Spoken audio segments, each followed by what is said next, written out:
Okay, so either you guys are fast friends or you've known each other before. So I want to know, on the record. On the record. Did you meet for the first time or just fast? Fast friends. Fast friends. We met for the first time a few weeks ago. We just met a few weeks ago, and we were fast friends. But we did have many mutual friends, and Tony's reputation precedes him. It's weird that we don't know each other. It is. Yeah. I don't understand. So it felt like we knew each other when we met. Yes, and like, it was very finally. easy. Yeah. Oh my gosh. And we'd both been, well, I know I had been hoping for this opportunity to work together. Was it your idea, the crossover?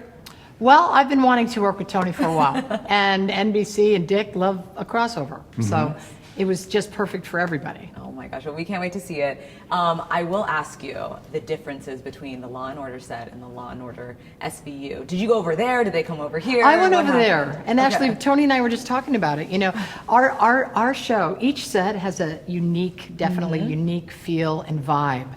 And, you know, I've only been here, and because I've been here so long, I think I helped create sort of the mood and the vibe. And there's a real intimacy here. There's a real trust, and we know each other, and everyone's focused on the work. And because we're here every day, all day long, it's important to me that everyone's happy and that everyone wants to come to work.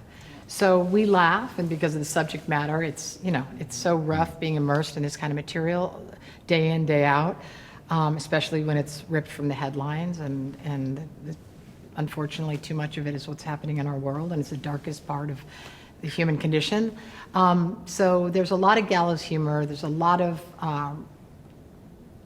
laughing and irreverence and sort of ways to keep it all balanced, and real intimacy.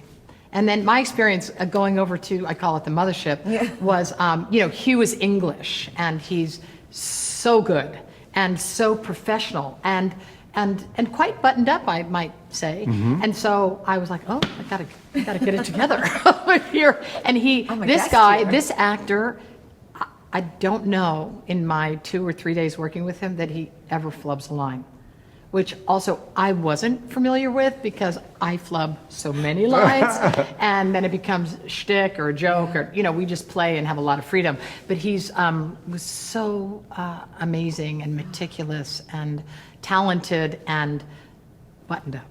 Yeah. So it was like, okay, people, let's bring our A game. And you know, you're a guest, so you want to adjust. But everyone was so warm, and then we met. And I made it easier for Misha because I kept flubbing my lines. Yes, So I was Hugh so was incredibly grateful. precise and brilliant.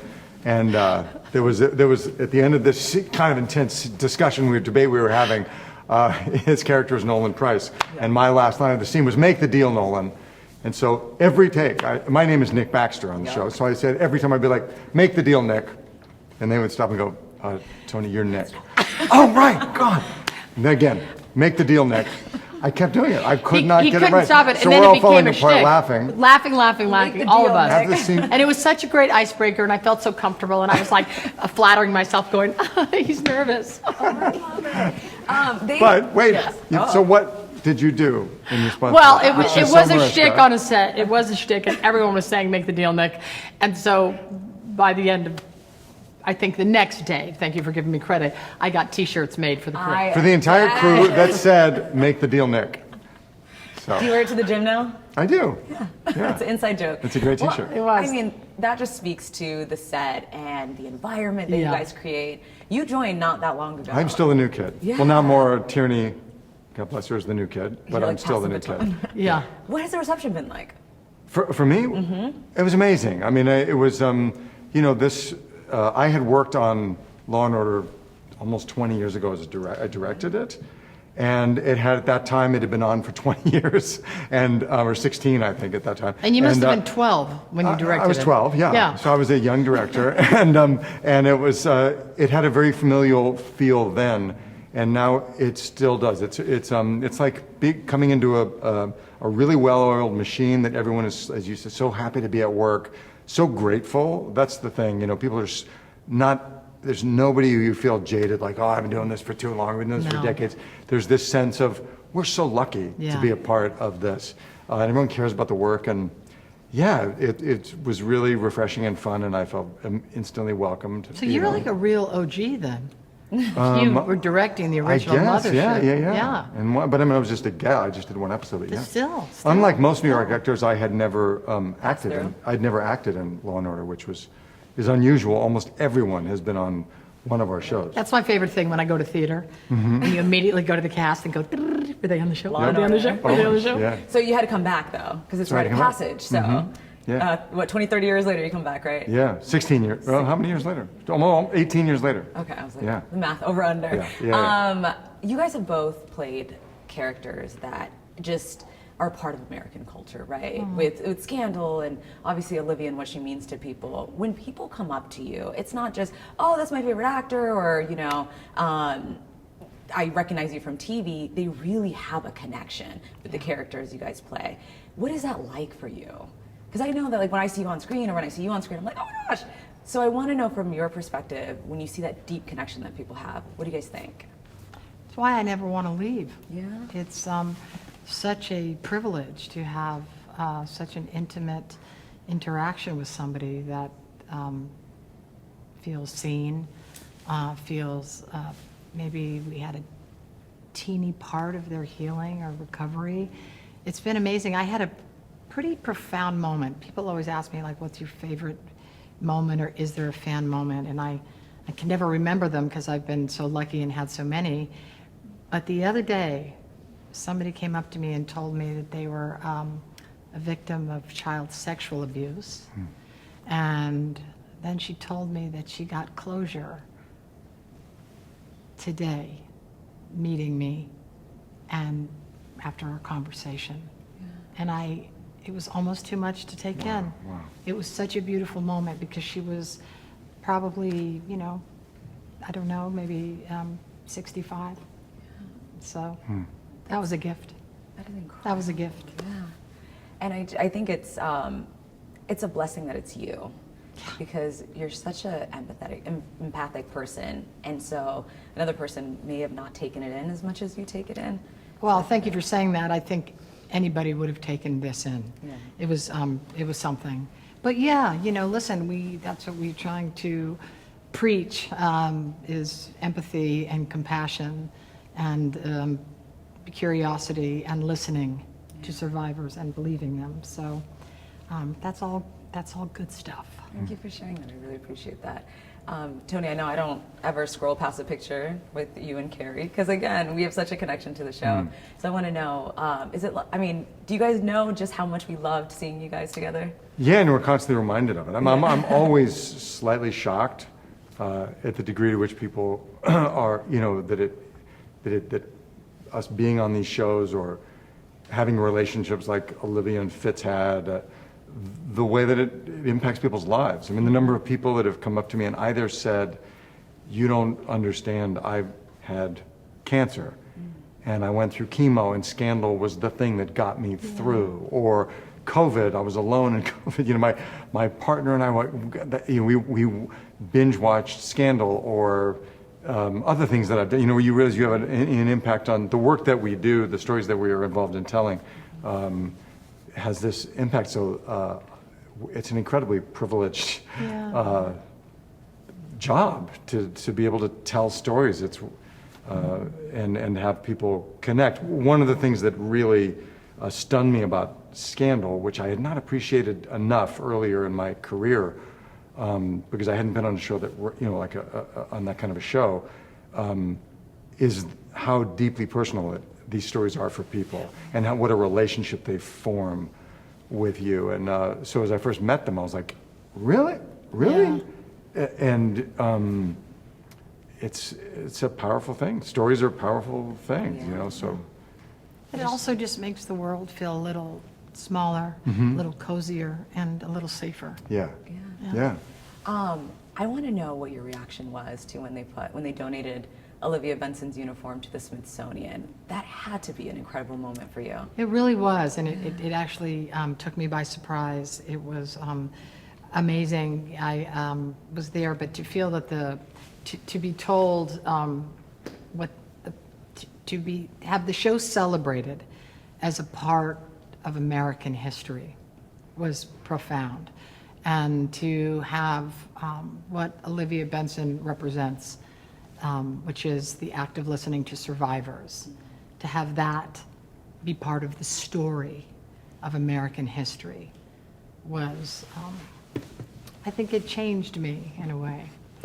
Yeah, to take that in, because, you know, after season 25 last year, it was such an incredible milestone, and, you know, everyone was like, how does it feel? How does it feel? And I was like, oh, I just got up again going to work today, you know, because I'm a little bit of a machine, right? I get up every day and I'm running a marathon, and I love the marathon and I love each part of my race, but I'm focused on the work. I'm focused on doing what I do. Every day I have a new mountain to climb. And so it is hard to take in those milestones. You know, oh, you're the longest running character on TV. You're the longest running, and I'm like, great, okay. I don't know what to do with that. But to sit in the Smithsonian, you know, National Museum of American History, and have them speak about the show and what it means in the story of our history, I had to take that in.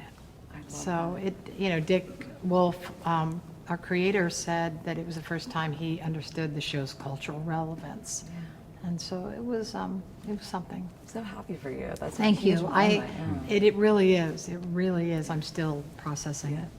Lastly, I do want to ask. It's going to be on the floor in January. Yeah, I can't wait to see it. I'm going to stop by DC just yeah, for that. Please do. We're going to take a field trip, all of us. Lastly, I do want to ask, I mean, I was surprised that you guys haven't met before, because I do also feel like the similarities that I see is that, you know, you obviously have played beloved characters, but you're also vocal about key issues in your personal lives. Yeah. And you guys both came out in support of Kamala Harris and as a Taylor Swift. But I want to know from your perspective, what do you guys think that means when someone like Taylor comes out in support and doesn't leave it to imagination?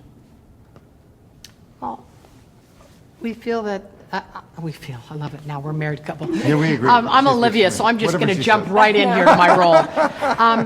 You know, Taylor did it so beautifully, we discussed this, and did it so effortlessly and so powerfully, and because her message was, get yourself informed and vote. So she's saying, learn about the issues, learn about the policies, learn and educate yourself. Don't listen to someone else. Educate yourself and form your own opinion. But there's a lot to untangle with the information that's out there. And it is difficult for people, and it is very difficult for people to find out what the truth is. Yeah, the thing I feel about it is, you know, I have my views and my perspective, and those come from trying to be as informed as I can. But what I really advocate for is people to get engaged and get involved and vote and participate in our system, whatever side you're on.